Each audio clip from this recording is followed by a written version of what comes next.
दोस्तों मैं आप सभी को बताऊँगा कि आप नाभि कैसे सेट कर सकते हैं, घर बैठे खुद से कर सकते हैं या कोई यार दोस्त हो उनको आप करवा सकते हैं। ये करने में बिल्कुल सरल है और कोई भी इसको कर सकता है। इसमें ये भी टेंशन नहीं है कि नाभि खिसक के किधर गया ये पता होना चाहिए। ये जो सेंटर है वो नाभि है, नाभि अगर अपनी जगह से हट जाए तो फिर एसिडिटी, गैस और अनपच जैसी बहुत सारी समस्याएँ आ जाती है। तो आज मैं आपको वही बताऊँगा कि नाभि चाहे खिसक के ऊपर गया हो, नीचे गया हो, दाएँ गया हो, बाएँ गया हो, किसी भी तरफ गया हो तो उसको हम कैसे सेट करेंगे, नाभि को अपनी जगह पे कैसे लाएँगे। तो ज तो चलिए दोस्तों शुरू करते हैं। नाभि हटने का मुख्य कारण है गलत तरीके से सामान को उठाना या गलत तरीके से वज़न को उठाना या फिर आपकी जितनी क्षमता है उससे ज़्यादा जब आप सामान उठा लेते हैं तो उस स्थिति में भी नाभि अपनी जगह से हट जाती है। और दूसरा, सोकर जब हम उठते हैं तो वो उठने का गलत तरीके से उठने की वज़ह से भी नाभि जो है वो अपनी जगह से हट जाता है। ऐसे और भी कारण हैं नाभि हटने के, लेकिन ये 2 कारण हैं जो मुख्य रूप से जिसकी वज़ह से नाभि अपनी जगह से हटता है। तो इस वीडियो में हम उसी पे चर्चा करेंगे। सबसे पहले हम बात करेंगे ज़रूरत से ज़्यादा वज़न उठाने की वज़ह से जिनका नाभि हटता है या फिर गलत तरीके से वज़न उठाने की वज़ह से जिनका नाभि हटता है उनके बारे में। कि जब भी आप वज़न उठाएँ तो ये निश्चित कर लें कि आप बिल्कुल उतना ही वज़न उठाएँ जितना आपकी कैपेसिटी है या फिर सही तरीके से उठाएँ, अपने क्षमता के अनुसार उठाएँ। दूसरे को इम्प्रेस करने के चक्कर में अपना नुकसान ना करें। जब आप अपने क्षमता से ज़्यादा वज़न उठाएँगे तो वो नाभि अपने जगह से हट जाता है। तो इस इन चीज़ों का ध्यान रखें और ये जो समस्या है वो ज़्यादातर जो जिम वाले होते हैं, जो जिम करते हैं उनके साथ ज़्यादा समस्या होती है। क्योंकि वो वज़न उठाते हैं तो वो एक ही दिन में अपना बॉडी बनाने के चक्कर में वो आपको अगर वज़न उठाना है तो धीरे-धीरे उठाइए, लेकिन जिम में क्या होता है वो एक ही बार में बॉडी बनाने के लिए ज़्यादा वज़न उठाने लगते हैं जिसकी वज़ह से उनका जो जो नाभि है वो अपनी जगह से हट जाता है। तो अगर आप जिम करते हैं तो इन चीज़ों का ध्यान रखें कि आप वज़न उठाएँ तो धीरे-धीरे अपना वज़न बढ़ाएँ। एकदम से 20 से 40, 40 से 60, 60 से 80, 90 ऐसे बढ़ाने पे नुकसान हो सकता है। या फिर आप घर पे भी कुछ काम कर रहे हैं तो और कोई भारी सामान उठा रहे हैं, तो ज़्यादा भारी हो तो उसको अकेले ना उठाएँ, 2-4 लोग मिल के उठाएँ ताकि नाभि जो है वो अपनी जगह से ना हटे। दूसरा कारण है सोकर जब हम गलत तरीके से उठते हैं, तो उस वज़ह से भी नाभि हटता है। तो आप इसमें 2 फ़ोटो देख सकते हैं ए और बी। ये सोने का तरीका है, ठीक है?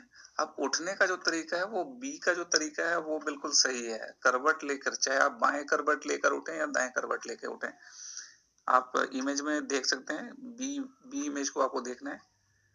उसमें क्या है, आप करवट लेके इसी तरीके से जब सोए हुए हैं तो उठना है आपको इसी तरह से करवट लेकर के। एक हाथ को नीचे सपोर्ट देखिए, एक हाथ नीचे सपोर्ट के लिए ऐसे रखा और उसके मदद से और दूसरा हाथ जो नीचे बिल्कुल सीधा है उसका उसका जो एल्बो है उसके सपोर्ट से आपको धीरे-धीरे उठना है। आप चाहे तो दाएँ करवट से उठ सकते हैं या बाएँ करवट से उठ सकते हैं। अब ए इमेज जो है ये देखिए, ऐसे अगर आप इस तरीके से सोए हुए हैं और एकदम बिल्कुल ही सीधा उठेंगे, तो भी नाभि हटने का खतरा बना रहता है, तो भी नाभि हट सकता है अपनी जगह से। तो इसलिए आपको सोना आपकी मर्ज़ी है, जैसे आप सोइए। ए जिस तरीके से सो रहा है वैसे सो सकते हैं, बी जिस तरीके से सो रहा है आप उस तरीके से भी सो सकते हैं। लेकिन आपको उठते समय बी के तरीके से उठना है, करवट लेके उठना है। तो इससे आपको जो नाभि हटने की समस्या है वो बिल्कुल नहीं होगी। लेकिन यदि किसी की नाभि हट चुकी है तो फिर उसको कैसे सेट करें, कैसे उसको अपनी जगह पे लाएँ? तो ये जो मैंने इमेज लगाया है उसको बहुत ही ध्यान से देखिए। अब जो मैं आपको बताने जा रहा हूँ उसको ध्यान से सुनिए। इसमें मैंने ए और ए लाइन, ये लाइन आपको दिख रहा है बाहर से अंदर की तरफ। आपको अंगूठे अंगूठे से दोनों हाथ का अंगूठा रखना है बाहर की तरफ और बाहर की तरफ से अंदर की तरफ लाना है। अंदर की तरफ मतलब नाभि की तरफ लाना है। ए एक ए है लेफ्ट हैंड साइड में, एक है राइट हैंड साइड में, दाएँ-बाएँ ए है। दोनों तरफ आपको क्या करना है, अंगूठा रखना है और बाहर से अंदर यानी कि नाभि की तरफ लाना है। वो कैसे लाना है? दोनों तरफ ए पे रखना है साइड में। ए लिख दिया मतलब पहले आपको हॉरिजॉन्टल लाना है बाहर से अंदर की तरफ, ठीक है? ऐसा कितनी बार करेंगे? 6 बार। बाहर रखेंगे अंगूठे को दबाना है पेट की तरफ और दबाते हुए धीरे-धीरे, धीरे-धीरे उसको सेंटर की तरफ लाना है, ठीक है? उसी तरीके से उसके इसको कितने बार करेंगे हम? 6 बार करेंगे। उसी तरीके से बी देखिए ऊपर भी है, नीचे भी है। तो दोनों तरफ आपको क्या करना है? अंगूठा रखना है, अंगूठे को पेट की तरफ दबाना है अंदर की तरफ और उसको धीरे-धीरे, धीरे-धीरे, धीरे-धीरे आपको नाभि की तरफ लाना है, ऊपर से नीचे और नीचे से ऊपर भी। ऐसा हम कितनी बार करेंगे? 6 बार। और उसके बाद देखिए सी दिख रहा है आपको डायगोनल, नीचे सी है और ऊपर भी सी है, तो आप दोनों जगह पे अंगूठा रखेंगे, एक दाएं हाथ का अंगूठा और नीचे बाएं हाथ का अंगूठा, और उसको धीरे धीरे धीरे धीरे दबाकर नाभि की तरफ लाना है।